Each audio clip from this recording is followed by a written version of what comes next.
Hello everyone, उत्कर्ष daily GK में आप सभी का स्वागत है। जहां आज हम आपके लेकर आए हैं एक नया सेशन जो कि करंट अफेयर से रिलेटेड है।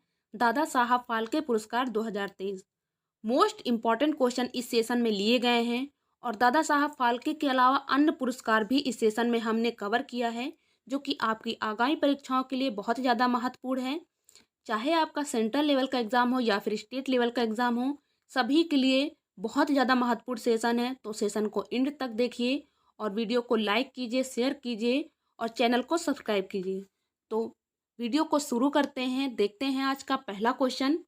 आज का हमारा पहला क्वेश्चन है, दादा साहब फाल्के पुरस्कार की स्थापना कब की गई थी?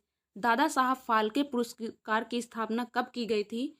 तो इसका राइट आंसर है ऑप्शन सी 1969 1969 में दादा साहब फाल्के पुरस्कार की स्थापना की गई थी। इसके बारे में और जानकारी देखते हैं। तो दादा साहब फाल्के पुरस्कार भारतीय सिनेमा क्षेत्र का सर्वोच्च पुरस्कार है। जो भारतीय सिनेमा है, इंडियन फिल्म्स होती हैं, इसके लिए जो इस क्षेत्र का जो पुरस्कार है वो सर्वोच्च पुरस्कार दादा साहब फाल्के पुरस्कार है। तो इसे याद रखिए। भारत सरकार ने 1969 में दादा साहब फाल्के के सम्मान में इस पुरस्कार की घोषणा की थी। जो दादा साहब फाल्के पुरस्कार है, इसकी स्थापना भारत सरकार ने 1969 में की थी। यह अवार्ड सूचना और प्रसारण मंत्रालय द्वारा स्थापित संगठन, जो सूचना और प्रसारण मंत्रालय द्वारा स्थापित संगठन फिल्म महोत्सव निदेशालय द्वारा प्रतिवर्ष दिया जाता है। तो इसे हर वर्ष दिया जाता है और किसके द्वारा? प्रसारण मंत्रालय द्वारा स्थापित संगठन जो है फिल्म महोत्सव निदेशालय, उसके द्वारा इसको प्रतिवर्ष दिया जाता है। और इसकी शुरुआत कब हुई? तो 1969 में।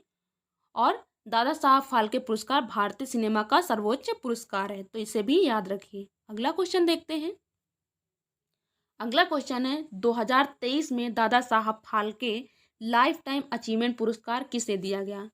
2023 में Dada Saheb Phalke life time achievement award दिया गया है, वो किसे दिया गया है? तो दिया गया है वहीदा रहमान को, जो कि भारतीय फिल्म इंडस्ट्री की बहुत ही महान कलाकार हैं और इन्हें ये सम्मान प्राप्त हुआ है 2023 में। इनके विषय में अन्य जानकारी देखते हैं। वहीदा रहमान को 2021 के लिए 2023 में 53वां दादा साहब फाल्के पुरस्कार मिलेगा। 2022 में यह पुरस्कार आशा पारेख को वर्ष 2020 के लिए दिया गया था। तो 2023 में वहीदा रहमान को दिया गया और 2020 में वर्ष 2020 के लिए 2022 में ये पुरस्कार आशा पारेख को दिया गया। और फिर वहीदा रहमान यह सम्मान पाने वाली 8वीं महिला कलाकार है। वहीदा रहमान जो ये सम्मान प्राप्त किया है, ये 8वीं कलाकार है जिन्हें यह सम्मान प्राप्त हुआ है। वहीदा रहमान को 1972 में पद्मश्री और 2011 में पद्म भूषण से सम्मानित किया गया। तो इन्हें 1972 में पद्मश्री मिला, 2011 में पद्म भूषण मिला और 2023 में दादा साहब फाल्के पुरस्कार प्रदान किया गया है। अगला क्वेश्चन देखते हैं। अगला क्वेश्चन है, भारतीय सिनेमा का जनक किसे कहा जाता है?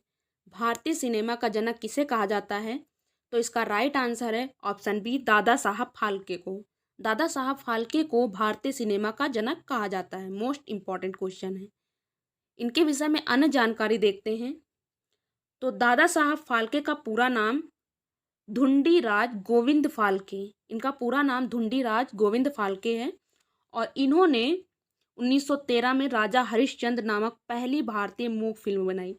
जो हमारी पहली भारतीय फिल्म है राजा हरिश्चंद्र है और ये बिना बोलती हुई फिल्म कहा जाता है। ये मूक फिल्म है, मतलब इसमें आवाज़ बिल्कुल नहीं थी। और भारतीय सिनेमा इतिहास में इनके योगदान को देखते हुए 1969 में भारत सरकार ने उनके सम्मान में दादा साहब फाल्के पुरस्कार की स्थापना की। तो इन्होंने जो है भारतीय फिल्म इंडस्ट्री में पहली फिल्म बनाई राजा हरिश्चंद्र, जो कि बिना बोलती हुई थी और ये सबसे पहले फिल्म निर्माता थे। और इन्हीं की याद में 1969 में भारत सरकार ने उनके सम्मान में दादा साहब फाल्के पुरस्कार की स्थापना की और इनका पूरा नाम क्या था? धुंडीराज गोविंद फाल्के। अगला क्वेश्चन देखते हैं। अगला क्वेश्चन है, दादा साहब फाल्के पहला दादा साहब फाल्के पुरस्कार 1969 में किसे दिया गया था? तो ये पहली महिला थी जिन्हें यह पुरस्कार प्रदान किया गया और पहला दादा साहब फाल्के इन्हें प्राप्त हुआ। पहला दादा साहब फाल्के पुरस्कार 1969 में इन्हें दिया गया और ये पहली महिला भी थी और इनका नाम क्या था? Devika Rani. Right answer option C, Devika Rani को पहला दादा साहब फाल्के पुरस्कार 1969 में दिया गया। महत्वपूर्ण फैक्ट में देखते हैं तो देविका रानी को वर्ष 1969 में 17वें राष्ट्रीय फिल्म पुरस्कार के अवसर पर पहला दादा साहब फाल्के पुरस्कार दिया गया था।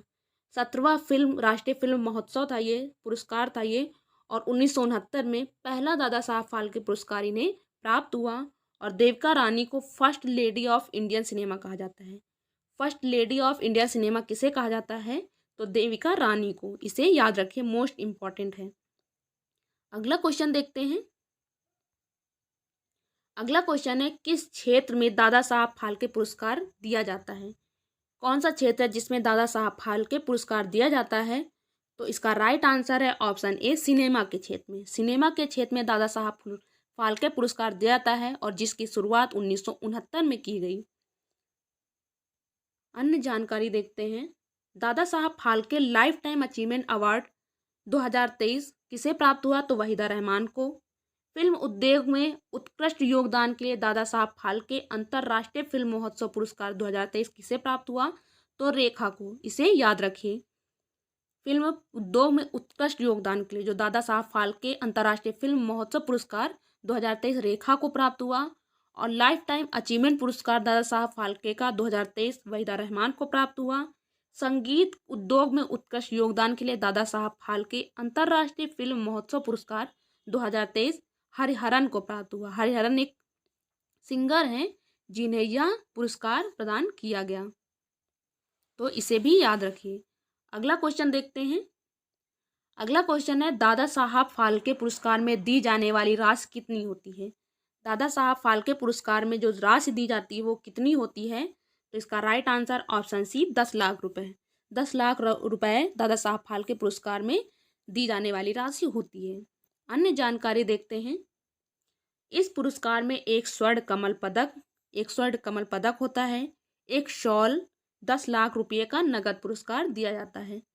तो इसमें क्या दिया जाता है? एक स्वर्ण कमल पदक दिया जाता है और एक शॉल दिया जाता है सम्मान के साथ, और 10 लाख रुपये का नगद पुरस्कार इसमें प्रदान किया जाता है। अगला क्वेश्चन देखते हैं। ये कुछ अन्य पुरस्कार हैं, तो इन्हें भी याद कर रख लीजिए, जो कि मोस्ट इम्पॉर्टेंट है आपके एग्जाम के लिए, बहुत ज़्यादा महत्वपूर्ण है। तो 32वें पुरस्कार व्यास सम्मान 2022 से किसे सम्मानित किया गया है? जो 32वां पुरस्कार व्यास सम्मान है 2022 से किसे सम्मानित किया गया है? तो इसका राइट आंसर है ऑप्शन डी, डॉक्टर ज्ञान चतुर्वेदी को। डॉक्टर ज्ञान चतुर्वेदी को 32वां व्यास सम्मान पुरस्कार 2022 से सम्मानित किया गया है। इम्पॉर्टेंट फैक्ट, 32वां व्यास सम्मान डॉक्टर ज्ञान चतुर्वेदी, जो कि हिंदी साहित्य के लेखक हैं। किस साहित्य के? हिंदी साहित्य के लेखक है जिन्हें 32वां व्यास सम्मान प्रदान किया गया है। यह सम्मान उनके उपन्यास पागलखाना के लिए दिया गया है। तो इनका कौन सा उपन्यास था जिसके लिए इनको ये पुरस्कार प्रदान किया गया है? तो पागलखाना के लिए ये सम्मान इनको दिया गया है। और व्यास सम्मान की शुरुआत किसने की? तो व्यास सम्मान की शुरुआत के बिड़ला फाउंडेशन द्वारा 1991 में की गई। ये क्वेश्चन पूछा जा सकता है एग्जाम में और पूछा भी गया है कई बार। तो इसकी शुरुआत जो व्यास सम्मान है हमारा, वो उसकी शुरुआत कब की गई और किसके द्वारा की गई? तो के बिड़ला फाउंडेशन द्वारा 1991 में इसकी शुरुआत की गई। प्रथम विजेता व्यास सम्मान कौन थे? जो प्रथम विजेता इसके व्यास सम्मान के थे वो रामविलास शर्मा थे 1991 में। 1991 में प्रथम विजेता रामविलास शर्मा, जिन्हें व्यास सम्मान प्रदान किया गया था। अगला क्वेश्चन देखते हैं। अगला क्वेश्चन है, 57वां ज्ञानपीठ पुरस्कार 2023 किसे मिला है? 57वां ज्ञानपीठ पुरस्कार 2023 किसे मिला है? तो इसका राइट आंसर है ऑप्शन ए, दामोदर मौजो। दामोदर मौजो जी को 57वां ज्ञानपीठ पुरस्कार 2023 से सम्मानित किया गया है। इम्पॉर्टेंट फैक्ट देखते हैं। तो 57वां ज्ञानपीठ पुरस्कार 2022 दामोदर मौजो को, जो कि गोवा के कोंकणी लेखक हैं, दामोदर मौजो, जिन्हें 57वां ज्ञानपीठ पुरस्कार 2022 प्रदान किया गया है। 56वां ज्ञानपीठ पुरस्कार 2021 किसे मिला है? तो नीलमणि फूकन को, असमिया लेखक हैं ये। 56वां ज्ञानपीठ पुरस्कार 2021 नीलमणि फूकन को, असमिया लेखक है जो, इन्हें प्रदान किया गया था। और ज्ञानपीठ पुरस्कार के प्रथम विजेता कौन थे? जी शंकर कुरूप, जिन्हें 1965 में ये पुरस्कार प्रदान किया गया था। तो मोस्ट इंपॉर्टेंट फैक्ट है ये, इंपॉर्टेंट फैक्ट, इन्हें अच्छे से याद रख लीजिए। अगला क्वेश्चन देखते हैं। अगला क्वेश्चन है, सरस्वती सम्मान 2023 से किसे सम्मानित किया गया है? सरस्वती सम्मान 2023 से किसे सम्मानित किया गया है? तो इसका राइट आंसर है ऑप्शन बी, शिवशंकरी को। शिवशंकरी को सरस्वती सम्मान 2023 से सम्मानित किया गया। Right answer option B, Shivashankari को। इंपॉर्टेंट फैक्ट देखते हैं। इंपॉर्टेंट फैक्ट में शिवशंकरी तमिल लेखिका हैं और सूर्यवंशम संस्मरण है एक, जिसके लिए इन्हें सरस्वती सम्मान दिया गया है। सरस्वती सम्मान की शुरुआत 1991 में के बिड़ला फाउंडेशन द्वारा किया गया। सरस्वती सम्मान का जो शुरुआत हुआ है वो 1991 में के बिड़ला फाउंडेशन द्वारा किया गया है। व्यास सम्मान का भी इन्होंने शुरुआत किया 1991 में, और सरस्वती सम्मान की भी शुरुआत इन्होंने ही की। और जो सरस्वती सम्मान के प्रथम विजेता थे वो हरिवंश राय बच्चन थे। हरिवंश राय बच्चन इसके प्रथम विजेता थे, तो इसे भी याद रखिए। अगला क्वेश्चन देखते हैं। 32वें जीडी बिड़ला पुरस्कार 2023 से किसे सम्मानित किया गया है? 32वें जीडी बिड़ला पुरस्कार 2023 से किसे सम्मानित किया गया है? तो इसका राइट आंसर है option C, professor Nilesh B Mehta को। प्रोफेसर नीलेश बी मेहता को 32वीं जीडी बिड़ला पुरस्कार 2023 से सम्मानित किया गया है। इंपॉर्टेंट फैक्ट देखते हैं। 31वें जीडी बिड़ला पुरस्कार 2 से प्रोफेसर नारायण प्रधान, 31वां किसे मिला है? तो प्रोफेसर नारायण प्रधान को। और इस पुरस्कार की शुरुआत कब हुई? तो 1991 में, और इसे भी के बिड़ला फाउंडेशन के द्वारा स्थापना की गई, इसकी शुरुआत की गई, तो इसे भी याद रखिए। ये आपके लिए प्रश्न है जिसका आंसर आप कमेंट बॉक्स में जरूर दीजिएगा। तो 2023 में Dada Saheb Phalke life time achievement पुरस्कार किसे दिया गया? वहीदा रहमान को, आशा पारेख को, हेमा मालिनी को, या फिर इनमें से कोई नहीं? इसका राइट आंसर आप कमेंट बॉक्स में ज़रूर दीजिएगा। और आज का ये वीडियो आपको कैसा लगा ये भी कमेंट बॉक्स में बताइएगा। वीडियो को लाइक कीजिए, शेयर कीजिए और चैनल को सब्सक्राइब कर लीजिए और बेल आइकन पर प्रेस करना बिल्कुल ना भूलें, ताकि आने वाली अगले वीडियो की नोटिफिकेशन आपको जल्द से जल्द प्राप्त हो। धन्यवाद।